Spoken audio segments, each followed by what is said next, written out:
Very good. So I'm very grateful to have been invited here, and it looks like a really terrific group of people gathered. So I'm going to start with a fairly broad overview of a number of the issues that will get developed substantially further.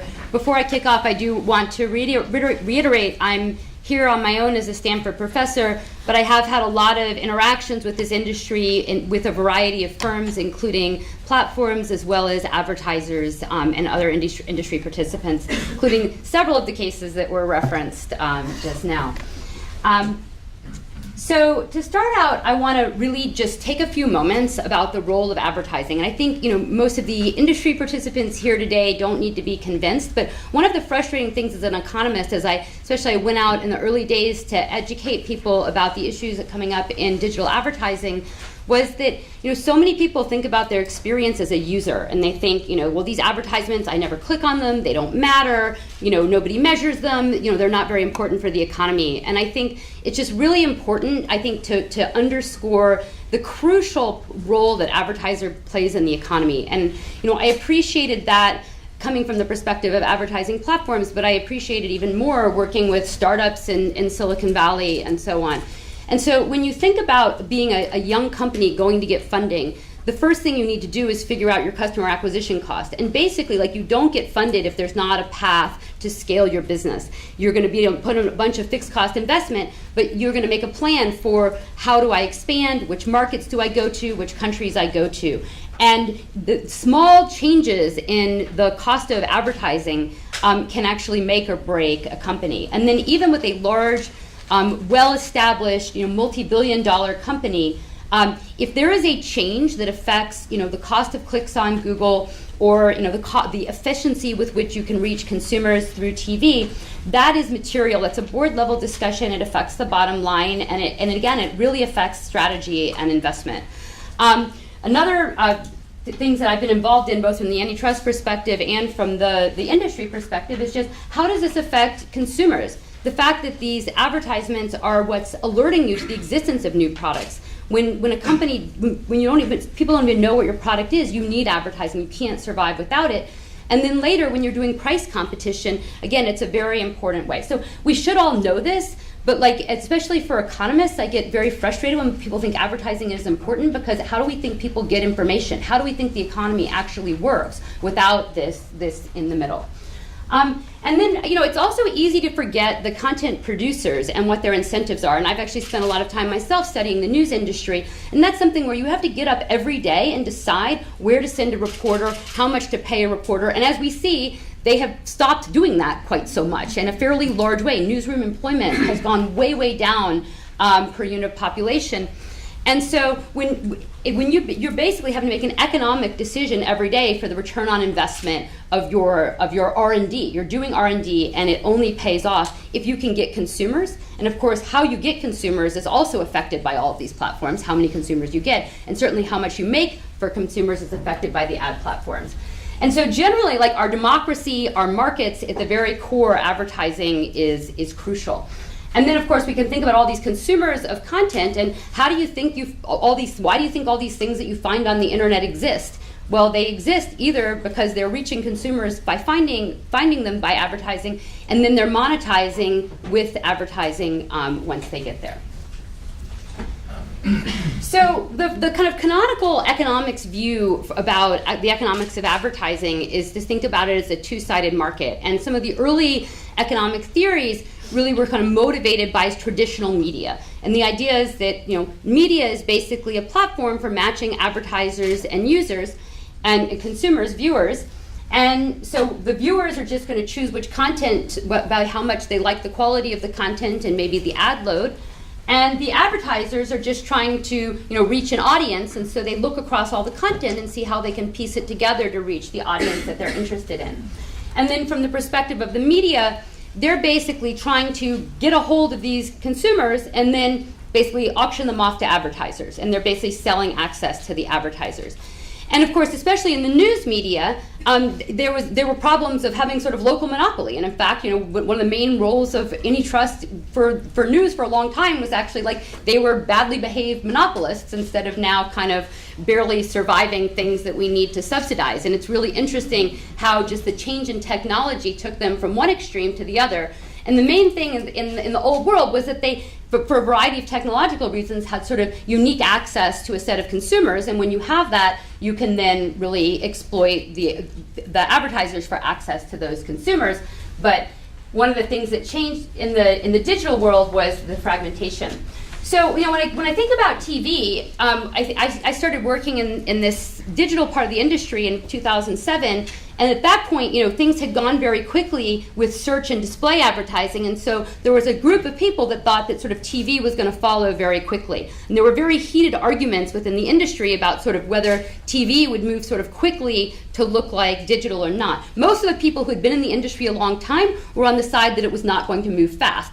And I think part of the logic behind that was just that this was an industry where the content producers and the advertisers were already connected. They were connected in an offline world. There just weren't that many of them. So, fairly highly concentrated. The top 200 advertisers now accounting for 66% of TV spend. It's always been pretty concentrated like that. So you just don't really need a lot of intermediation to come in and solve the problem of connecting these small groups of people. So if you bring in digital or you bring in a platform in the middle that tries to take a cut, like what's the point? That platform in the middle would have a hard time taking much surplus, which is really very different than the environment in digital where things are so fragmented, both on the advertiser side and the publisher side, that the role of intermediation was much more important from the very beginning. So, when you think about some of the things that change in this model when you go to digital, first of all, people worried about how just there was going to be so much content, there would be an infinite amount of content. But of course, what matters is consumers' time. So there can be more and more web pages, but there's still a limited amount of time to consume them. And I think through this sort of first generation, kind of the time people were spending was the limiting factor. But as mobile has come along, we've actually gotten more addressable time from people. You can consume content in places where you couldn't before. And so that's really sort of changed the sort of supply of user attention as well. And then we have these more recent trends of digital video and cord cutting. On the advertiser side, when you go out to this digital world, all this fragmentation creates a bunch of possibility, but also challenges. So the advertisers in digital are typically, perceiving the possibility to be much more careful with ROI measurement. And indeed, when you're using digital to acquire consumers, you're going to be, most sophisticated firms, the good big firms, are all doing a ton of experimentation, a ton of measurement to see how effective is each ad on each channel and so on. But they're sort of thwarted in this attempt to be good at measurement by a whole variety of challenges. First of all, it's difficult to track users across these different channels. We had cookie problems, and now these different types of changes in how people are using devices makes it harder for advertisers to do that. And of course, solutions to that then start running afoul of increased privacy regulation. And so we have to be cautious about the unintended consequences of regulations that make it difficult for advertisers to go across channels. They can, in principle, advantage the big groups that can track their users within that single publisher. And I have a paper in Management Science that fleshes out some of the theory around this. They also have to worry about duplication. When they can't track the consumers, then they keep giving the same consumers the same ad over and over again until when it's ineffective. They have to worry about attribution and fraud and safety. And so it's maybe not surprising that as we're going to get into sort of potential issues of market power, that when firms do have market power, there are quality issues that can arise, both in terms of information that are being given to the participants and their ability to control their experience. And so we've had all sorts of different types of scandals around, advertisers' ads appearing where they didn't want to, as well as advertisers paying for things that were never viewed by a human. But they can't really escape all of this now, because if they're trying to reach all consumers at all different points they want to reach them, it's hard to get out of these things. So just really quickly, this conference is mostly not about digital, but just to kind of give a little bit of grounding on some of the different types of advertising and the way that it occurs.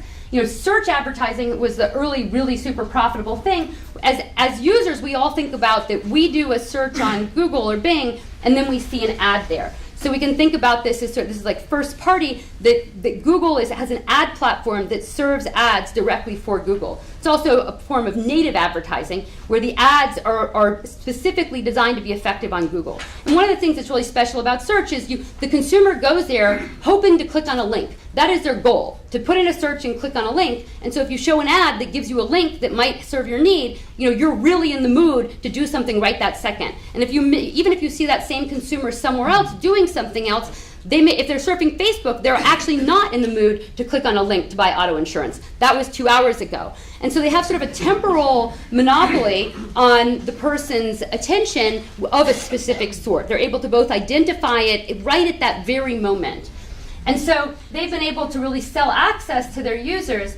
Now, it's less known to the casual consumer that there's actually, a whole platform on the other side where there's intermediation in search advertising. There are publishers who are making money by putting search boxes. There are browsers and so on that are funding themselves by directing consumers to search engines. So there's another side of this market as well, but people in consumers don't see it, but that's a very large part of the market. And actually that part of the market turned out to be very important for entry and competition. Now you could think of the Yahoo deal with Microsoft, where all of Yahoo's searches were served on Microsoft, is a way to acquire traffic, and it was really probably the only way left for them that Microsoft could achieve a break-even status by acquiring more traffic. AOL was also another example, but over the time there were also lots of deals with distributors, with companies like Comcast and AT&T. They all had deals to distribute search. Intermediated first-party display advertising, we call these walled gardens, have gotten really big and popular today, and they're really getting a lot of attention. So Facebook and YouTube would be big examples where, again, you have a special kind of content, and users are spending enough time there that you can make ads that are specifically for that content and sell directly to advertisers. And of course, you can only do that because you're big. Newspapers would love to do this, but none of them are big enough to really get the scale to get advertisers interested or to be able to operate the platform or do the targeting. So they all end up using intermediated display advertising and going through middlemen like Google's Ad Exchange, which was previously known as DoubleClick.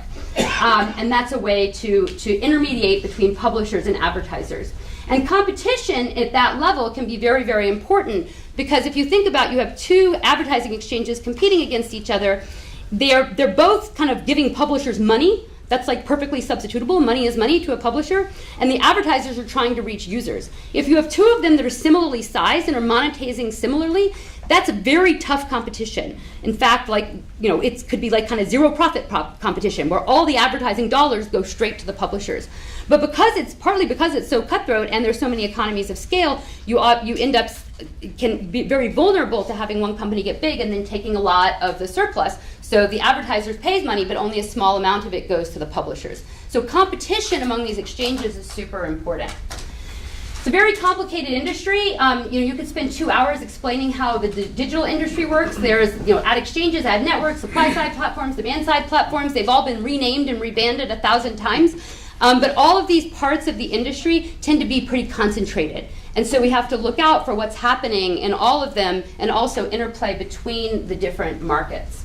But let me now move on and talk about a broader set than just digital. When you think about why companies are advertising, this is classic kind of marketing 101 class type of material here. We talk about something called the marketing funnel, and it's becoming also, we can talk about a consumer journey, which these are closely related. So if I'm trying to tell people about a new product, like I've got this great new marketplace and it's a service and people just didn't know that you could get this great service, then you need to tell people about it. And one of the big ways to do that is to do a TV campaign or some kind of video campaign. And that's going to give you maybe 30 seconds to talk to your consumer and really tell your story. That's going to be, then you're trying to get people interested, and then you can go all the way down to intent, evaluation, and purchase. Now, a consumer actually isn't going to go linearly through that. They may have a journey back and forth, and so then the advertiser is going to be trying to reach the consumer at different points of the journey. But the message will be different, and also the format and the time when you want to find that user will be different depending on your purpose. So advertisers are really not monolithic. We can tend to say, oh, they're a brand advertiser, and oh, they're a direct marketer. But a lot of the studies that I've done is the many large companies are doing both. The companies that I work with are definitely doing both. And then also, as alluded to in the opening remarks, these things they're not only they're different, and not only are they not directly substitutes, but actually they're often complements. And just in a classic example, you can think about running a TV campaign for a clothing brand and then mailing out a catalog. And people are less likely to throw your catalog in the trash if they saw your TV campaign. And so you're typically coordinating these campaigns and thinking about one and the other. And in the digital world, the TV campaign can go along with search engine optimization to make sure that when people come and look for you, they then find you on the web. So these things often are going together. Rather than being substitutes. So we can't think of this as just all one big soup where everybody's competing with everybody. Now, I've kind of put some rough labels for where different types of advertising go, but I could say that there's exceptions to every rule and there's different ways the media can be used. But roughly, people are thinking about television and now digital video in this awareness and intent part, and things like search and performance best response at the bottom of the funnel. And of course, in the old world, that was also going to be the catalogs and the mailings and so on that are trying to get people to buy at that moment. Some challenges and changes in this view are really more and more of a nonlinear journey, and also the fact that you're going to be interacting with this consumer on different platforms and really have a hard time knowing whether this is the same consumer you've seen somewhere before, and therefore knowing exactly how to talk to the consumer. So now that we've talked a little about channels, let me give a little historical perspective. So this is a chart going from 1926 to 2012, and it shows the evolution of advertising shares. And it shows, here's radio, this stripe at the bottom, which is like amazingly constant over time. After the entry of TV, it's basically stayed about the same. TV came in and of course took a big share of revenue. And then the internet came in. It didn't grow as fast as TV did initially, but it's certainly getting much larger. And the newspaper share has shrunk all the way through this period. Now, looking at a chart like this makes you think about competition, but I want to be very clear that we have to think about competition on different sides of the market. So this could, if the dollars per hour stay constant, then you could think about there being not a lot of, this could be consistent with not having a lot of competition for advertising dollars and just competition for user time. So going back to the initial framing, it would be possible that you would see a chart like this, but the advertisers are not treating any of these things as substitutes. It's just that different media are tracking the consumer time, and then advertisers are following the consumers where their time is. So my colleague Matt Jenskow wrote a nice paper in 2014, so the data ends there. But he tried to compare the entry of TV to in the 40s to the entry of internet. And so he shows over here that when TV comes in, radio gets hit in terms of time spent. People were listening to the radio at home and they stopped doing that and they started watching TV, and so radio lost time. When the internet came in, TV and magazines really seemed newspaper and magazine really took a hit in terms of time. But then if you look at these, the top chart now is a repeat of this minutes per day. The bottom chart is revenue per hour. What Matt was arguing was that when TV came in, radio's revenue per hour kept right on growing, and it grew for another 20 years pretty steeply after they lost that time. So it doesn't look like there was the competition between TV and radio were pushing down ad prices. But when you look at the newspapers, they really take a hit in terms of revenue per hour after the entry of the internet, and so it looks like they may have been hit more in terms of the competition for ad dollars. Here's a more recent chart just put together with some eMarketer data to show the revenue per hours in recent years. A few more things you can notice. We do see again the magazine, print, and newspaper, the top ones, all getting worse even faster. We see this rise of social, which is going to be, basically you can think of Facebook as getting better and better at monetizing. At first, like they had no ads, and then they had really bad ads, and now they're sort of getting better and better, growing their network, more advertisers, better matching with advertisers and consumers, video ads, and so on. So they're just making more per hour. And we also see this light blue line, digital display and search continues to rise. And video, non-TV video also going up a bit in terms of revenue per hour, again, as we're starting to see things like YouTube and so on monetize. Now going into thinking a little bit more about trends in TV and video, we see that the average time per day with video by US adults has been relatively flat. We're seeing a bit, especially coming in very recently, a sharper rise in digital video versus TV. And then we're also seeing changes in the mix. The top highlighted is pay TV viewer growth, which are negative, and non-pay TV viewer growth, which are positive.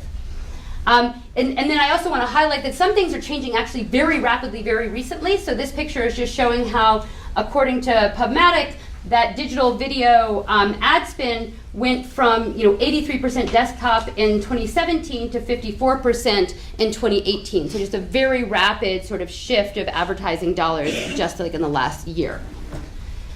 We're also seeing other trends, of course, the rise of these streaming services. In fact, such a proliferation that we're starting to see some people are claiming that they're reinventing cable because then you're going to re-aggregate all of these different streaming services. But we also see a little bit of a plateau, and these are Statistica projections, but they're projecting that the subscription-based video like Netflix is going to be more flat going forward. An interesting thing from the advertising market perspective is that a subscription-based service that takes consumer time and doesn't have ads on it, of course, creates scarcity for the time that's left. And so, in fact, that can raise advertising prices just by sort of restricting the amount of time that you can reach certain consumers. And while that may be less of a big deal overall, it can be a bigger deal for different kinds of consumers. And of course, you all know the younger consumers, certainly my teenagers are spending a lot of time on YouTube. Even my 8-year-old is spending a lot of time on YouTube. And spending less time, and then on Netflix, and they hardly know what a TV ad looks like, basically. The young people, they're like, what's that? I don't get it. And then from a marketer perspective, it then becomes difficult to reach these people. They're saying, these are, call them the unreachables. These millennials and Gen Xers that are mobile first or mobile only can be harder to reach, and then that means marketers have to go across a wider range of channels. And in some sense, they might want to deliver them a 30-second video, but they can't because these people are never in a context where you can actually shove 30 seconds down their throat. They'll take 10, but they won't take 30. There's like the browser tab. And maybe they'll take 7, depending on where you are. So it actually, the advertisers' demand for this just can't get met for some of these people. And so then they end up having to go across channels to try to reach these people.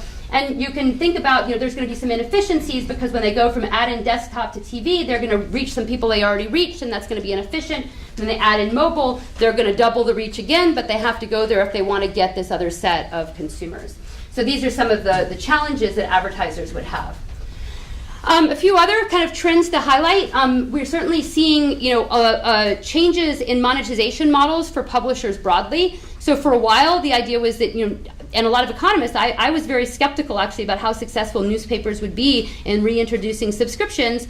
Some of the elite newspapers have been pretty successful at that. And then we're also seeing lots of other services using a freemium model. And so actually from an inside of a freemium company, they think about the free users as actually part of a marketing funnel.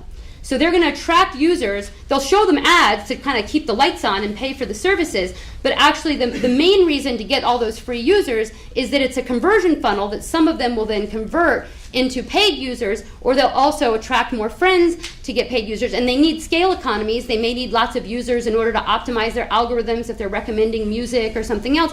So they need the scale, but they're gonna basically not be making much money on those, and then they want to get them through this purchase funnel. So of course there's lots and lots of thriving freemium businesses coming out, and it's just to sort of think about, these are just kind of sort of quote unquote typical numbers for like a young freemium company. They might have 95 to 98% of their users would be free, but their revenue share might be more like 20 to 50%.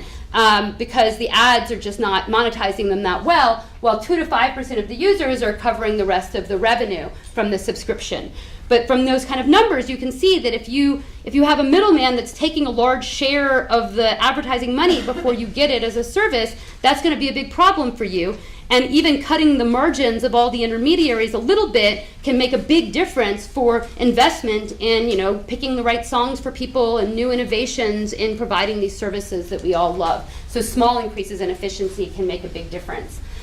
Here's just showing the New York Times subscription revenue has grown quite a bit, and subscriptions have grown for a number of players. A next challenge is measurement and attribution.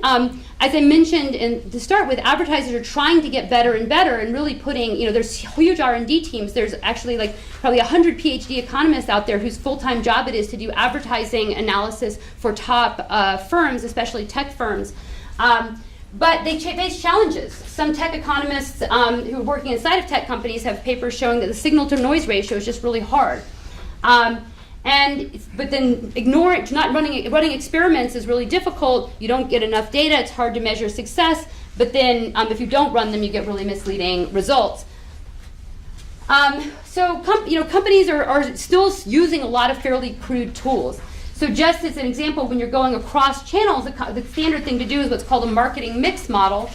I teach about these in my classes, but not with a lot of enthusiasm. They're not very rigorous from a statistical perspective and can lead misleading results. But basically, you say, here's my brand sales. Like, when did I do all my different advertising campaigns? And I just run a big statistical model to try to say, gee, did sales tend to go up around the time I did this, that, and the other thing? And it's really pretty rough. Now, one of the things that's been really exciting is that people are trying to make that better and better with microdata. So we've moved away from the very simplistic things from the past, but it remains a challenge to actually do this well. And some of those challenges arise from the difficulty getting data and getting the right tools. And some of those are not being provided by the folks that the advertisers are trying to work with. So the advertisers actually have to go and lobby and put a lot of pressure on the intermediaries to try to get them to give them enough data to actually do their analysis. And sometimes that is successful and sometimes not. So here I'm arguing you can randomize, and some of the interesting things is now you can link ad delivery to purchases. You can do that potentially with lots of different data. Geolocation data is becoming a new source of, you show somebody an ad and then you can see if that phone actually went into the car dealership. But this measurement, again, is imperfect. There's lots of different challenges. Advertisers might have to put data into a company, but then that data might be shared with their competitors indirectly in creating audiences. So when you put the data in, you're leaking some of your knowledge about your customers to competitors.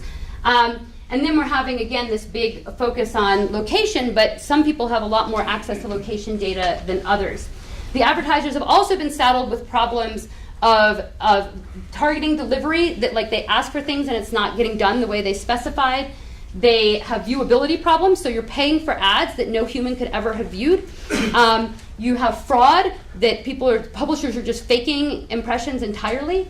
And then an advertiser might say, please don't show my ad more than 10 times to a user, but it's, in fact, if you audit it, they're getting shown 100 times to the same user.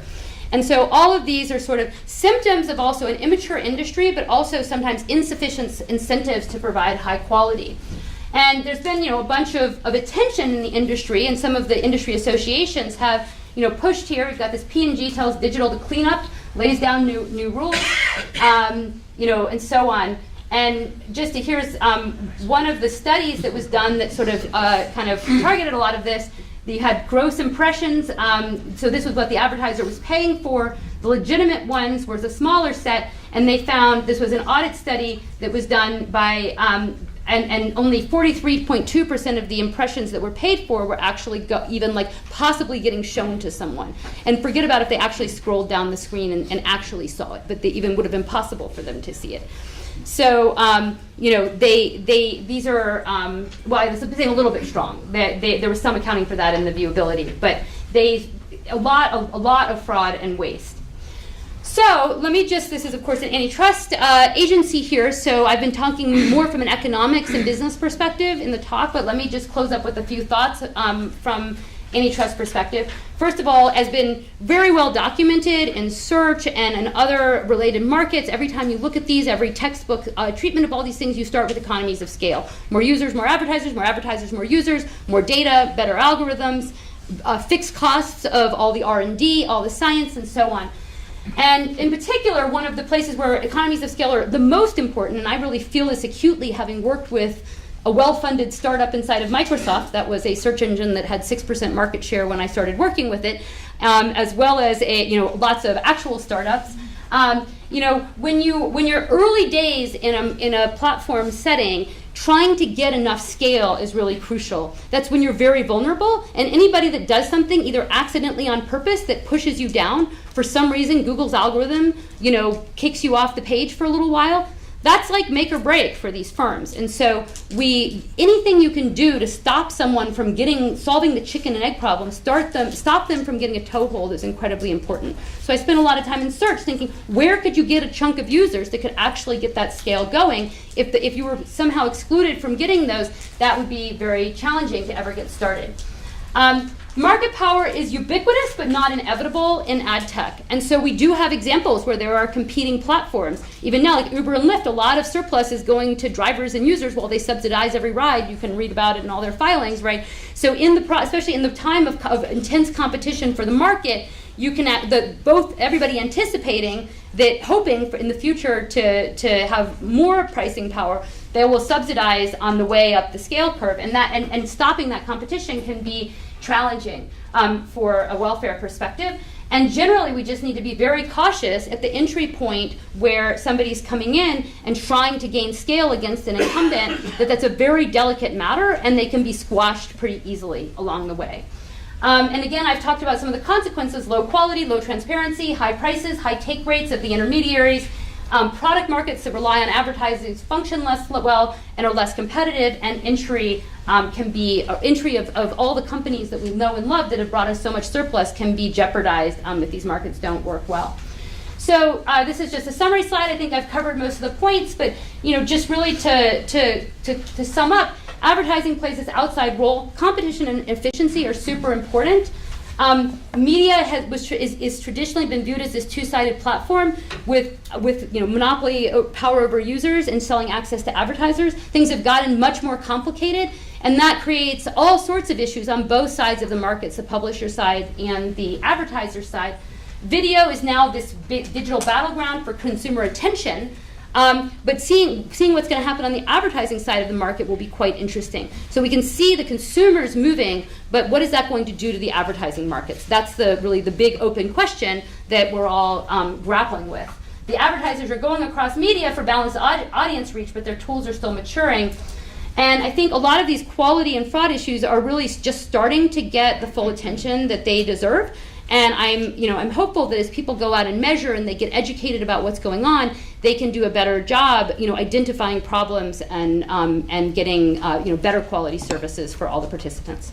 So I will stop there. Thank you.